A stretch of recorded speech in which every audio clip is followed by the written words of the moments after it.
முதல் வாசகம். பர்னபாவையும் சவுலையும் எனது பணிக்காக ஒதுக்கி வையுங்கள். திருத்தூதர் பணிகள் நூலிலிருந்து வாசகம். அதிகாரம் 12 இறைவசனங்கள் 24 முதல் அதிகாரம் 13 5 முடிய. அந்நாட்களில் கடவுளின் வார்த்தை மென்மேலும் பரவியது. பர்னபாவும் சவுலும் தங்கள் திருத்தொண்டை முடித்த பின் மாற்கு எனப்படும் யோவானை கூட்டிக் கொண்டு எருசலேமிலிருந்து திரும்பிச் சென்றனர். அந்தியோக்கிய திருச்சபையில் பர்னபா, நீகர் எனப்படும் சிமியோன், சிரேன் ஊரானாகிய லூக்கியு, குறுநில மன்னன் ஏரோதுடன் வளர்ந்த மனாயின் இருந்தனர்.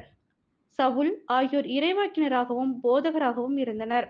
அவர்கள் நோன்பிருந்து ஆண்டவரை வழிபடும் போது தூய ஆவியார் அவர்களிடம், பர்னபாவையும் சவுலையும் ஒரு தனிப்பட்ட பணிக்கென நான் அழைத்திருக்கிறேன். அந்த பணிக்காக அவர்களை ஒதுக்கி வையுங்கள் என்று கூறினார். அவர்கள் நோன்பிருந்து இறைவனிடம் வேண்டினார்கள். தங்கள் கைகளை அவ்விருவர் மீதும் வைத்து திருப்பணியில் அமர்த்தி அவர்களை அனுப்பி வைத்தார்கள்.